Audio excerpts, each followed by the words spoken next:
इसलिए सीमेंट भी देश का number 1 UltraTech, India's number 1 cement. Meat mutton मसाले, जो आपके हाथ का मटन खाए जिंदगी भर आपका हो जाए। रिश्ता बनाए गोल्डी मसाले।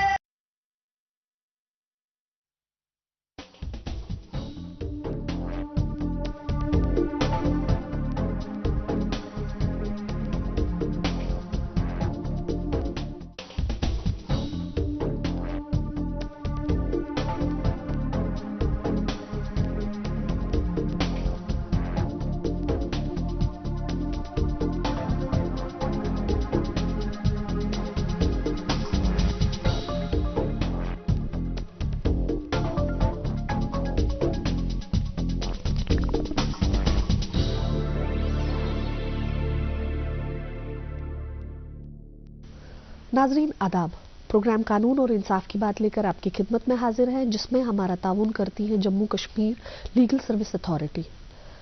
नाजरीन, हर बार की तरह एक नए मेहमान के साथ आए हैं और एक नए मौजू के साथ आए हैं।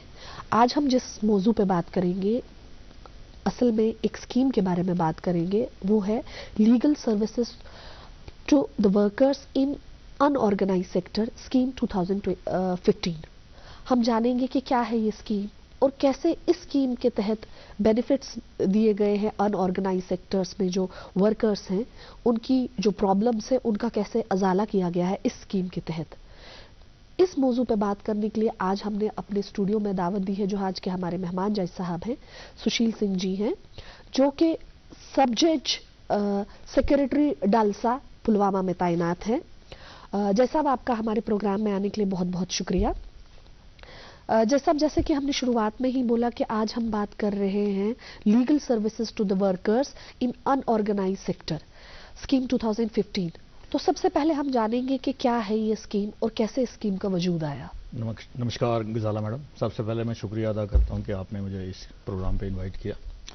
मैं सबसे पहले एक इंट्रोडक्शन देता हूं कि नालसा जो नेशनल लीगल सर्विस अथॉरिटी है, वो डिफरेंट स्कीम्स चलाती है सबके लिए। सबसे पहले तो ये डिजास्टर मैनेजमेंट में, जब कोई नेचुरल हो या मैन मेड हो, एसिड विक्टिम्स के लिए चलाती है, सीनियर सिटीजन्स के लिए चलाती है, ट्राइबल्स के लिए चलाती है, बच्चों के लिए, ड्रग अब्यूज के लिए, ऐसी बहुत सी स्कीमें हैं। जिसमें से एक स्कीम ये भी है जो विक्टिम्स, जो हमारे वर्कर्स हैं, वर्कर्स हैं जो अनऑर्गेनाइज सेक्टर में, उनके लिए इन्होंने स्कीमें चलाई हैं। 2015 का एक्ट जो बोलता है। देखा जाए तो हमारा जो जीडीपी डिपेंड करता है, ये 50% तकरीबन ये अनऑर्गेनाइज सेक्टर में जो वर्कर्स रहते हैं जी, उन पे डिपेंड करता है। अब इन वर्कर्स को किनको हम अनऑर्गेनाइज बोलते हैं? अनऑर्गेनाइज वर्कर्स जो बिल्डिंग कंस्ट्रक्शंस में डिफरेंट जगह पे काम करते हैं, इवन हमारे जो डोमेस्टिक, जो घरों में भी हम जो लेबर हमारे काम करती है, या कोई डोमेस्टिक हेल्प कहते हैं, या जो सेल्फ जो अपना कारोबार करते हैं, जैसे ऑटो चलाता है कोई, या कोई मिस्त्रियों का काम करता है, कारपेंटर का काम करता है, ये सारे जो आते हैं अनऑर्गेनाइज। हम अनऑर्गेनाइज इनको मानते हैं यहाँ पे जो जिनकी कहीं रजिस्ट्रेशन नहीं होती, जिनका कहीं भी कोई ग्रुप नहीं बनता, ये खुद इंडिविजुअली लगे रहते हैं। तो उनके लिए ये गवर्नमेंट ने जो हमारे स्कीमें हैं जो निकाली हैं, जिनको नालसा इम्प्लीमेंट करता है, नालसा इसमें पूरी हेल्प करता है। तो बहुत सी स्कीमें हैं। रजिस्टर्ड के लिए तो रहती ही हैं स्कीमें, जिसमें लेबर डिपार्टमेंट की तरफ कहा जाए कि लेबर डिपार्टमेंट में जाते हैं, वहाँ जाकर रजिस्टर्ड कराते हैं अपने आप को, और फिर वहाँ से जो बेनिफिट्स, जो गवर्नमेंट की स्कीम्स के बेनिफिट्स वो मिलते हैं। लेकिन अनऑर्गेनाइज के लिए, उनके लिए भी है स्कीमें, लेकिन वो ज़्यादातर लोगों को पता नहीं है जी, क्योंकि ये जो आबादी है, ये ज़्यादातर जो है माइग्रेंट्स होते हैं, जो थोड़ी देर के लिए काम करते हैं, फिर मूव कर जाते हैं बाकी जगहों पे, या फिर इनमें अनपढ़ता, इलिटरेसी के कारण इनको इन स्कीम्स के बारे में पता नहीं चलता है, या फिर अपने काम में ये इतना बिजी रहते हैं। तो उनके लिए ये सारी स्कीम जो है आई है जी। सर, हम जानेंगे कि क्या है इस स्कीम का जो फ्रेमवर्क है, कैसे काम करते हैं? जी मैम, ये स्कीम्स है कि कुछ तो बेनिफिट्स दिए जाते हैं। कि एक सबसे पहले मैं बताता हूँ कि कॉन्स्टिट्यूशन में एक हमारी इक्वालिटी है कि सभी को एक अच्छी डिसेंट जो लिविंग है वो देनी है। उस डिसेंट लिविंग देने के लिए मिनिमम वेजेस हैं, कम से कम जो काम करे तो उनको मिनिमम वेजेस मिलनी चाहिए, standard of living, maturity benefits, बहुत से अदर बेनिफिट्स भी जो एक आम आदमी को भी अवेलेबल है, लेकिन वर्कर्स को भी अवेलेबल है। तो उसके लिए जो गवर्नमेंट ने ये बहुत सी स्कीमें चला रखी है। जैसे कभी अगर मान लीजिए हम रजिस्टर्ड की बात करते हैं जिसमें ऑर्गेनाइज्ड है, जिसमें यूनियंस भी आती हैं जी, ये इंडस्ट्रियल डिस्प्यूट कोई हो जाता है तो यूनियंस आगे उनको रिप्रेजेंट करती हैं। या किसी को कोई प्रॉब्लम हो जाती है तो पूरी यूनियन आगे किसी के हाँ, साथ जी, डिस्क्रिमिनेशन हो जाती है, जी, जैसे बिल्कुल। अक्सर हम देखते हैं। जी, उसमें इवन जो उनके बच्चे हैं, जो उनके बच्चों को वो कहते हैं कि कुछ पैसा जो गवर्नमेंट की तरफ से पढ़ाई के दौरान डिफरेंट क्लासेस के दौरान उनको मिलता रहता है पढ़ाई के लिए। इसी तरह जब बीमार हो जाए कोई घर का तो उसके लिए, इसी तरह कोई शादी घर में आ जाए, डेथ हो जाए, तो बहुत सी ऐसी स्कीम्स है ये, लेकिन किसके लिए? ये ज्यादातर ऑर्गेनाइज सेक्टर के लेकिन लिए। अनऑर्गेनाइज को वहां तक पहुंचाने के लिए उनको ये कुछ स्कीम्स लगाई, जिसमें एक अम्ब्रेला पर्टिकुलर एक स्कीम लगाई है जिसको अम्ब्रेला हम कहते हैं। अम्ब्रेला उन्होंने ये दे रखा है कि अगर अनऑर्गेनाइज भी अब उनके पास अप्रोच करे और रजिस्टर्ड हो जाए तो ये उसका बेनिफिट भी लिया जा सकता है। जी सर, क्या है स्कीम, मतलब ये जो ऑर्गेनाइज्ड या अनऑर्गेनाइज सेक्टर के लोग हैं इन तक लीगल सर्विसेज पहुंचाने की? लीगल सर्विसेज का तो मेन मोटो जो रहता है वो अवेयरनेस है जी सर। कि सबसे ज्यादा इसकी अवेयरनेस हो लोगों में। तो अवेयरनेस के लिए हमारे पास तो PLVs हैं, जी। पैरा लीगल वॉलंटियर्स हैं जो अवेयर करते हैं, जिनको हम पहले हमारे पास उनकी वर्कशॉप लगती है, उसके बाद ये लेबर डिपार्टमेंट के साथ, सोशल वेलफेयर डिपार्टमेंट के साथ, NGOs जो सूटेबल NGOs हैं उनके साथ मिलकर ये अवेयरनेस क्रिएट करते हैं। अवेयरनेस तो चलो होगी कि खाली अवेयर किया, लेकिन हेल्प कहाँ करते हैं? ये हेल्प करते हैं उनकी जहाँ पे ये स्कीम उन तक पहुँचाने में, एप्लीकेशन के फॉर्म भरने में, कोई और जो कमियां हैं उनको पूरा करने में, जी, डिपार्टमेंट के साथ, गवर्नमेंट के साथ कोऑर्डिनेशन के लिए जी। ये सारी जो हमारी लीगल सर्विसेज हैं ये हेल्प करती हैं इनको। जी सर, हम बात करें अगर इस स्कीम के ऑब्जेक्टिव के बारे में, तो क्या है ऑब्जेक्टिव्स इस स्कीम के तहत? मेन ऑब्जेक्टिव तो है कि डिसेंट लिविंग रहे उनकी, जी, और जो भी बेनिफिट्स हैं उनके तक पहुंचे, जो जिनके लिए ये बेनिफिट्स बनाए गए हैं, ये स्कीम्स का बेनिफिट मेन जो वर्किंग क्लास है उनके तक पहुंचे। मेन ऑब्जेक्टिव तो यही रहता है इनका। तो इसके लिए ही ये सारा हमारा जो नेशनल लीगल सर्विस अथॉरिटी है जिसके लिए कोशिश करती रहती है, इसके लिए स्पेशल सेल बनाए गए हैं। स्पेशल सेल में हमारा एक लीगल जो हमारा रिटेनर लायर रहता है उसमें जी, उसके साथ साथ इन्होंने एक कंसल्टेंट जो एक्सपर्ट होता है एक वो रखा जाता है साथ में। उसके साथ हमारे ही PLV जो है उसमें रखे जाते हैं, जितने भी हमें स्टेट अथॉरिटी प्रोवाइड करती है कि ये एक सेल बना के ये हेल्प के लिए जगह जगह इवन डेस्क रहते हैं इनके। इवन इनके जो आगे अगर हम इसको आगे चला जाएं तो इवन जहां इनके बच्चों की पढ़ाई तक के लिए ये इनको हेल्प करते हैं एडमिशंस दिलवाने के लिए। लेकिन कई बार बच्चों की पढ़ाई के दौरान भी ये परेशानी आती है कि ये माइग्रेट कर जाते हैं, क्योंकि एक जगह से स्टेबल नहीं रहते। हाँ, कोई परमानेंट जॉब नहीं होती है कि जैसे नहीं। काम जहां मिले वहां पहुंच जाते हैं। फिर इनका जो लिविंग कंडीशंस है ये स्लम्स में ज़्यादातर कि जो रिहाइश है स्लम्स में रहती है, यहाँ इतनी ज़्यादा वो साफ सफाई का ध्यान नहीं रखा जाता है, बिजली पानी की परेशानी हमेशा ही रहती है। तो इस तरह से इन चीज़ों को जो थोड़ा ओवरकम करने के लिए तो ये हमारे जो सेल बने हैं या लीगल सर्विस अथॉरिटी है, इनका यही ऑब्जेक्टिव है कि इनके स्टैंडर्ड ऑफ लिविंग थोड़ा सा रेज किया जाए, जी अपग्रेड किया जाए। सर, क्या है इस स्कीम के गाइडिंग प्रिंसिपल्स?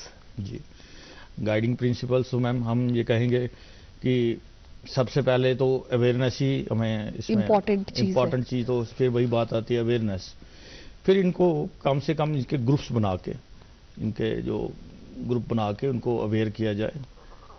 रजिस्ट्रेशन के लिए यहाँ जरूरत हो, कि ये डिफरेंट स्कीम्स के लिए डिफरेंट जगह पे रजिस्ट्रेशन करवाई जाती है जी। एक परेशानी इनकी वो भी आती है कि ये हर अलग जगह पे जाके ये रजिस्ट्रेशन को अवॉइड करते हैं जी, क्योंकि इतना टाइम इनके पास होता नहीं है। कोशिश करते हैं अगर ऑर्गेनाइज की तरफ चलते हैं तो वही सेम काम जो है इनको कम बेसिस में दिया जाता है, अनऑर्गेनाइज। हमारी जो ऑब्जेक्टिव रहता है कि कम से कम ये बैलेंस जो है, इक्वालिटी है, ये बनी रहे, बरकरार है जी। सर, क्या है प्लान ऑफ एक्शन इस स्कीम का? इसका मैम ये प्लान ऑफ एक्शन तो सबसे पहले हम तो स्टार्ट करेंगे कि जो लोअर क्लास के हम कहते हैं कि जो ऐसे काम हैं जैसे स्क्वेंजर्स हैं जो मैन्युअली काम करते हैं उनके रिहेबिलिटेशन, उनका वो काम जो थोड़ा है जो छुड़ा के कुछ और जगह अल्टरनेटिव इनको शिफ्ट किया जाए जी। इसी तरह से कुछ ऐसे और काम हैं जैसे भट्टा, ईंट भट्टे की बात करते हैं, वहाँ पे कई बार बॉन्डेड लेबर के भी हमारे कई बार केसेस आते हैं, बच्चे इवन वहाँ पे काम कर रहे हैं, जिनकी कंडीशन ऐसी नहीं है कि इन जगहों पे वो काम किया जाए।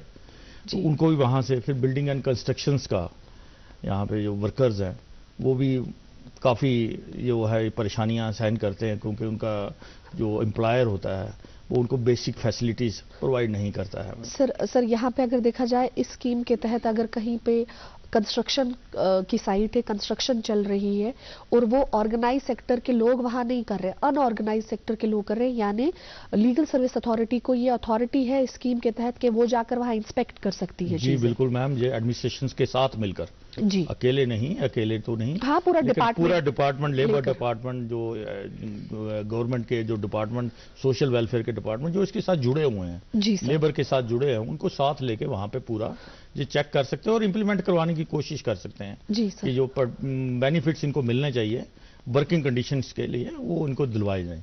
जी इवन हम लीगल अवेयरनेस तो हम कहते हैं कि हम चलो वर्कर्स के बीच में जाके करेंगे, लेकिन इसमें एक ये भी है कि इवन एम्प्लॉयर्स के लिए भी सेमिनार लगाए जाते हैं। जी उनको भी इसमें बताया जाता है कि अगर आप कहीं मतलब वायलेट करते हैं कोई चीज तो आपके साथ कैसे पेश आया जा सकता है। क्योंकि ऐसा है कि हमें सिर्फ वर्कर्स की बात है, चलो अनपढ़ता तो है, लेकिन कई बार एम्प्लॉयर जो होता है वो तो पढ़ा लिखा, ज्यादातर चांसेस रहते हैं कि वो पढ़ा लिखा जी। तो पढ़ा लिखा है तो उसको थोड़ा सा और अवेयर करना है और उसको बताना है कि आपका यहाँ पे ये कमी है, आप इसको दूर कीजिए, और जो इनको फैसिलिटीज प्रोवाइड करनी चाहिए। लेकिन फैसिलिटी प्रोवाइड करने के लिए सबसे पहले वही बात आती है रजिस्ट्रेशन के लिए। हम जोर इसलिए मैं रजिस्ट्रेशन पे दे रहा हूँ कि जब तक एक वर्कर रजिस्टर्ड नहीं होगा तो बहुत सी स्कीमों से वो उसको बेनिफिट नहीं मिल पाता है जी। तो इसलिए कोशिश की जाती है कि सबसे पहले उसे रजिस्टर्ड करवाया जाए किसी न किसी डिपार्टमेंट, लेबर डिपार्टमेंट के साथ, जिसमें बहुत से फिर उनको बेनिफिट मिलना शुरू हो जाते हैं। जी सर, जैसे कि हम स्कीम के बारे में बात कर रहे हैं, सबसे पहले हम देखें, अगर हमें पहले ये बात करनी चाहिए कि क्या है टाइप्स वर्कर्स की, कैसे डिफरेंशिएट किया जाता है वर्कर्स को। मैंने अभी कहा कि कुछ तो जो है स्किल्ड वर्कर जी सर, और हमारे अनस्किल्ड और सेमी स्किल्ड वर्कर्स में आते हैं, यानी ऐसे डिफरेंशिएट किया, 3 हम कैटेगरी में करते हैं। तो इसमें जो स्किल्ड वर्कर है उनका जो वेजेस हैं थोड़ी डिफरेंट रहती है जी। इसी तरह जो अनस्किल्ड है उनका थोड़ा सा कम रहता है जी। और सेमी स्किल्ड का तो उनको काम चलाने के लिए रखा गया है कि इस तरह से हम 3 कैटेगरीज में इनको बांटते हैं। जी सर, क्या है कुछ गवर्नमेंट की स्कीम्स जो काम कर रही हैं इस पूरे मतलब इस स्कीम के तहत, जो गवर्नमेंट की भी कुछ स्कीम्स है और कैसे बेनिफिट्स उठा सकते हैं इसके तहत? एक तो मैम नरेगा का हमने सुनते हैं, नरेगा का सभी ने सुना है कि नरेगा के अंडर आप काम भी कर सकते हैं अपने आसपास में, आस पड़ोस में, घर पे अपने एक ग्रुप बनाइए और उसका एक वर्क अलॉट करवाइए, उसके बाद वहीं पे उसकी वहाँ पे वर्क कीजिए और पैसे भी अपने आराम से लीजिए जितने दिन का आप काम करते हैं, कार्ड वगैरह बाज़ाब्ता बना। ई श्रम एक और है जी, जिसमें ई श्रम में भी ये रजिस्टर करना है खुद को अपने आपको जी। तो इस तरह से बहुत सी, हालांकि ऐसा नहीं है कि बहुत सी चीजें, जैसे सिनेमेटोग्राफिक एक्ट भी आया है,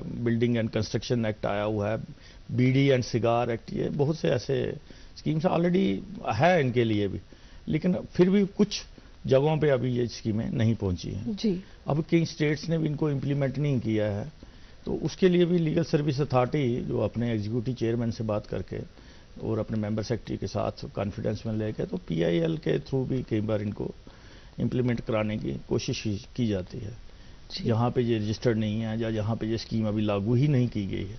ऐसा तो नहीं है कि सभी स्टेट्स ने लागू की है, कुछ स्टेट्स अभी इसकी प्रक्रिया में है लागू करने की, टाइम लगता है इसको तो ये इस बात के लिए हम उसको एक PIL का भी हमें कर सकते हैं तो जी। सर, हमने प्रोग्राम की शुरुआत में ही बात की थी legal services to senior citizens. Sir, हम थोड़ा सा चाहेंगे कि आप कैसे लीगल सर्विस दी जा सकती है इस स्कीम के तहत सीनियर सिटीजन्स को थोड़ा सा वजाहत करें। हाँ जी मैम, ऐसे तो सीनियर सिटीजन्स के लिए एक अलग से एक्ट है जी, लेकिन इस मजदूरों के लिए भी जब 60 साल तक तो इनको बेनिफिट जो है इन स्कीमों का रहता ही है कि जो शुरू से रजिस्टर्ड वर्कर है या जिसने अपना कहीं भी रजिस्ट्रेशन करा रखी, चाहे लेबर डिपार्टमेंट या कोई भी, तो उनको जो बाकी सीनियर सिटीजन्स के लिए बेनिफिट्स हैं वो इसके तहत भी दी जाती है। Even in case of death, अगर कोई सीरियस बीमारी भी अगर उनको कोई ऐसी हो जाती है तो उसके लिए भी इनके पास कुछ ना कुछ इनको कंपनसेशन उन्होंने गवर्नमेंट ने इसको लगा रखी है। जी। सर, लीगल सर्विस की जो अथॉरिटीज़ हैं, क्लिनिक्स हैं, कैसे ये काम करती हैं लेबर डिपार्टमेंट के साथ मिलकर लोगों तक अवेयरनेस पहुंचाने की, और कैसे आपका अपना मतलब अपने ऑफिस का कैसे रहता है कि डिफरेंट स्कीम्स के बारे में बाज़ाब्ता नॉलेज लेने की और फिर वो आगे तक पहुंचाने की? सर, सबसे पहले तो इसमें मैम हमारा जो सबसे वर्कर जो है मेन, जो जिसे हम पैरालीगल वॉलंटियर्स बोलते हैं, वही इसमें ज़्यादा हमारे हेल्पफुल रहते हैं। जिसमें से काफ़ी जो बच्चे और जो लेडीज़ वहाँ पे जो काम करती हैं उनको अवेयर करने के लिए, उसके ये लेबर डिपार्टमेंट के साथ कोऑर्डिनेट करके उनकी स्कीम्स को पूरा स्टडी करके पैम्फलेट्स या पोस्टर्स के जरिए भी ये एक बार अवेयरनेस की कोशिश करते हैं। जी। इसके लिए डेस्क भी लेते हैं, कई बार लेबर डिपार्टमेंट के पास ही वहाँ पे हम डेस्क लगाते हैं, या फिर हम डिफरेंट जगह से हेड जो हमारे तहसील्स के हेड हैं, इवन हमने स्कूल्स में भी कई जगह लगा रखी है बच्चों के अवेयरनेस के लिए, जिसे हम बच्चों को भी अवेयर करते रहते हैं। तो इसके लिए एक सेल बना, शुरू में कहा कि हमारा स्पेशल सेल जो है जिसमें एक रिटेनर आया रहता है, वो पर्टिकुलर इसी पर्पस के लिए रखा है कि यहाँ भी डिस्क्रिमिनेशन देखे, यहाँ भी अगर इनके खिलाफ कोई परेशानियां जो कानून के तहत इनके खिलाफ की जा रही हैं उसको डिफेंड करने के लिए और इनके राइट्स लेने के लिए, कई बार कोई वहाँ से पेमेंट्स नहीं आ रही है या कुछ ऐसा, तो ये इनके केसेस लेता है फ्री ऑफ कास्ट, और उसको वहाँ पे जो कोर्ट और जहाँ भी जैसे लेबर कोर्ट्स हैं वहाँ जरूरत पड़ती है तो वहाँ इनको रिप्रेजेंट करते हैं। जी सर, अक्सर ऐसा होता है ना कि जितने भी ये हमारा लेबर तबका है, इनके अगर केसेस है, क्या सर इसमें कोई टाइम लिमिटेशन है कि आपने इतने टाइम में ये सेटल करना है, कि इस पे एक चेक रहता है?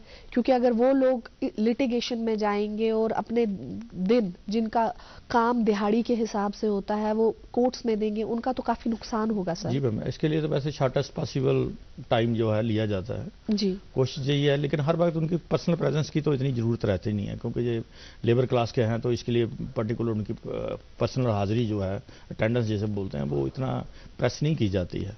लेकिन कोशिश सभी की यही रहती है, जो प्रिजाइडिंग अफसर हो, कि इनके केसेस जल्द से जल्द किए जाए। कई बार कई चांसेस रहते हैं कि इनकी माइग्रेशन का भी रहता है कि ये माइग्रेट कर जाएंगे तब तक, तो इसलिए इनकी कोशिश यही है कि जल्दी से जल्दी इनके केसेस डिस्पोज ऑफ किए जाए। जी, जैसा आपने कहा कि कभी कभी आप लोग खुद भी कंस्ट्रक्शन साइट्स का विजिट करते हैं और वहाँ पे अगर देखें बच्चे हो या ईंटों की भट्टियों पे काम कर रहे हो, तो ऐसे बच्चों को जब रिहैबिलिटेट किया जाता है तो उस चीज़ के लिए क्या बाज़ाब्ता स्कीम के तहत कहीं कुछ घर बनाए गए हैं, जैसे हमारे जुवेनाइल होम्स हैं, बाकी चीज़ें हैं?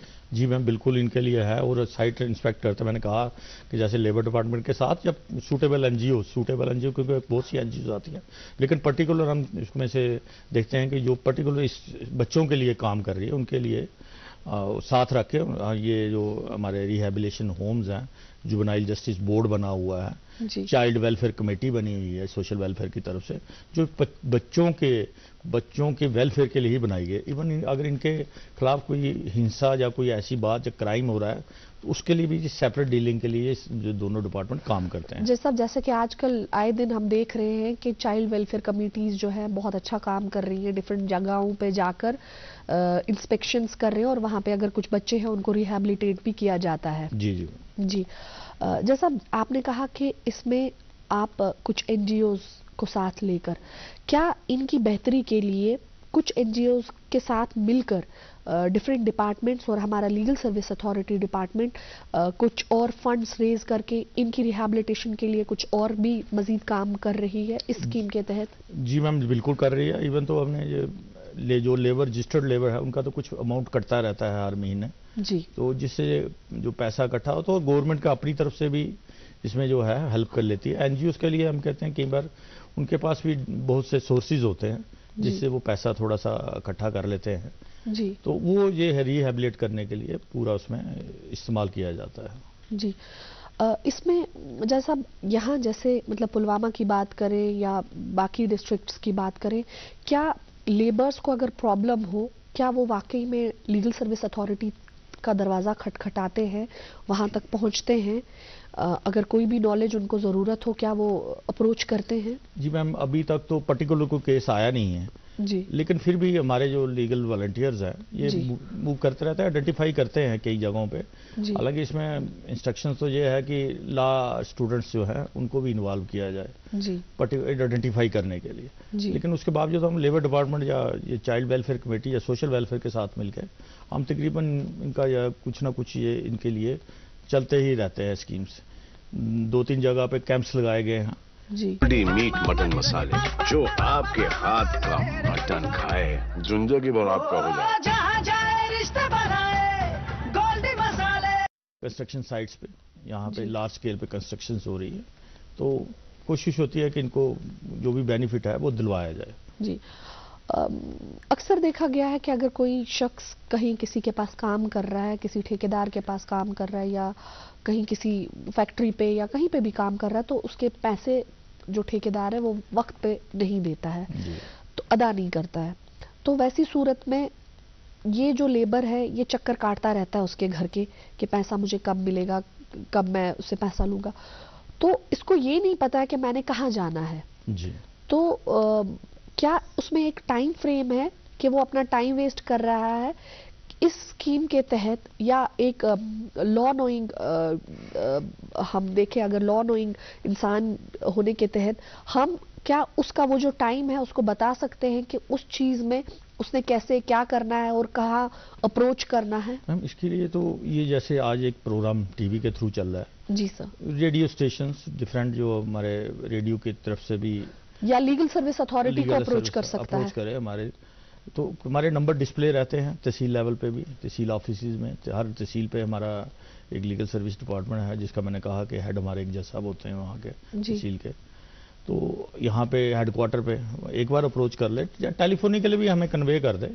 इवन डिपार्टमेंट में हमारे नंबर डिस्प्ले पे लगे हुए हैं, जो लेबर डिपार्टमेंट है वहाँ भी हमारे number, social welfare department mobile number पे जस्ट कांटेक्ट करें, आने की भी जरूरत नहीं है, हम अप्रोच करेंगे उनके पास। जी इसके लिए ये कहते हैं कि justice at the door step, जी कि हम जाएंगे उनके पास, उनको आने के इतने चक्कर लगाने की जरूरत नहीं है। एक बार बस हमारे पास उसकी मैसेज भी अगर किसी के थ्रू इन्फॉर्मेशन भी आ जाती है, हम तुम्हारे जो डिपार्टमेंट है तब भी एक्टिव हो जाता है, हम खुद अप्रोच करते हैं। जैसा एक ट्रेंड चली है आज जो हर गांव में चली है कि वहां से बच्चों को लाया जाता है, मेजर बच्चों को, मान लीजिए जिन्होंने 18 साल क्रॉस किया है, मेजर बच्चों को लाया जाता है। एक ठेकेदार ये बनकर ले आता है 30-40 बच्चे, मतलब 30-40 जवान ले आता है और यहाँ पे कहीं किसी काम पे लगा देता है, कोई कंस्ट्रक्शन पुल की हो रही हो, कहीं बिल्डिंग की हो। तो अक्सर वैसा होता है, मतलब आए दिन हम कोर्ट्स में देखते हैं, लेबर कोर्ट्स में देखते हैं कि उनके साथ हादसे पेश आते हैं जी। और वो कहीं रजिस्टर्ड नहीं होते हैं। और जब हादसा आता है, जब कानून की कोई चीज आती है तो उसमें कानूनी दाव पेच आ जाते हैं। जी। तो उन लोगों को वो समझ नहीं आता है कि हमें पहले स्टार्टिंग में क्या करना था। हम चाहेंगे हमारे प्रोग्राम के ही जरिए अगर उनको ये पता चले कि उनको कैसे बाज़ाब्ता खुद को रजिस्टर करना है, जैसे कि स्कीम में दिया गया है, वो भी खुद को पहले ही रजिस्टर कराएं किसी भी हादसे के लिए तैयार रहने के लिए। जी बिल्कुल, आपने ये सही बात करी। खासकर ये ईंट भट्टों पे काम करने वाले जो लेबर है ये बाहर से आती है और बल्क में एक, जैसे आपने कहा कि गाँव में से यहाँ लोकल पूरे के पूरे वो लोकल्स लाते हैं। जी। बाद में कई बार एलिगेशंस भी लगती है कि ये बॉन्डेड लेबर के तहत कई बार हमने कहीं रेस्क्यू भी चलाते हैं कि इनको किस तरह से। सबसे पहले उनको लेबर डिपार्टमेंट में अप्रोच करना चाहिए। जी। अगर कोई परेशानी आ रही है, मान लीजिए कोई पढ़ाई लिखाई में या कोऑपरेट नहीं कर रहे वहाँ को कोई ऑफिसर, वैसे तो गवर्नमेंट सारी जगह कोऑपरेट करती है, ऑफिसर्स उनके रहते हैं, तो लीगल सर्विसेज के पास आ जाए। जी।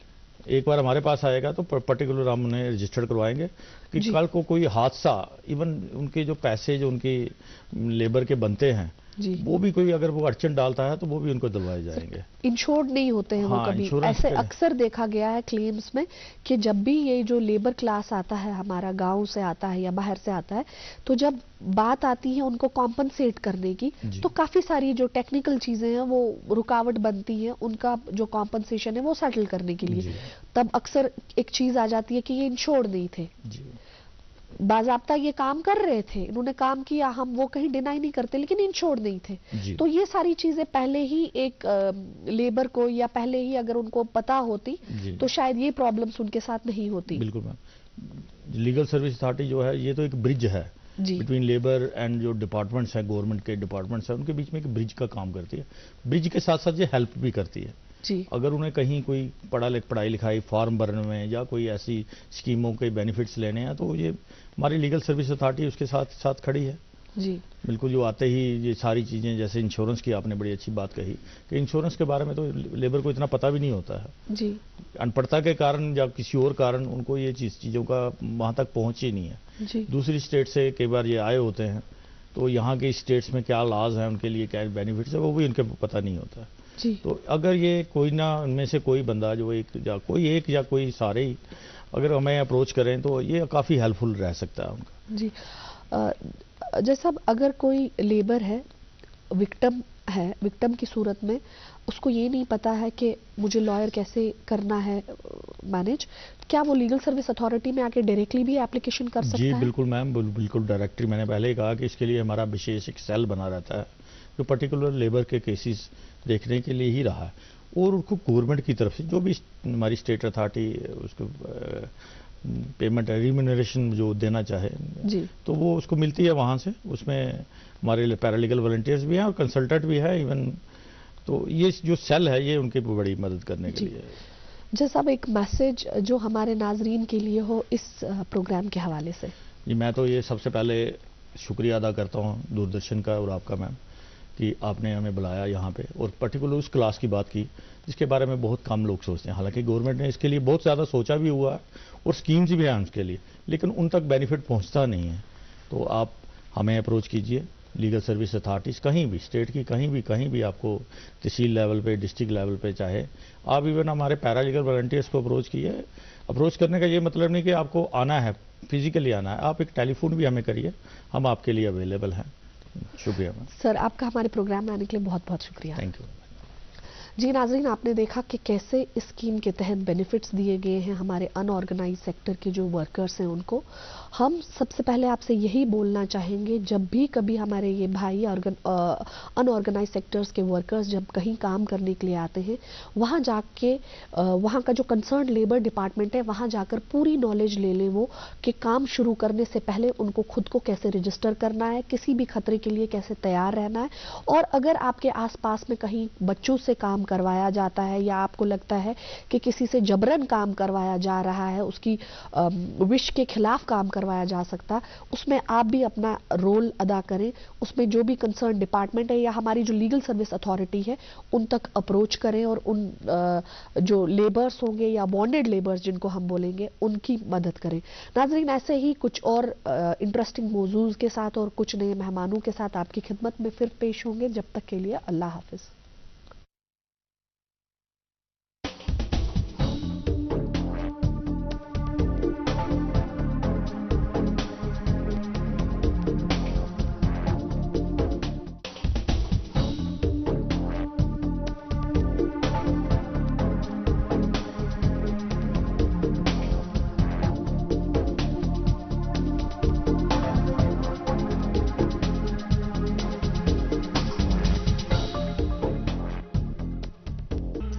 The Layla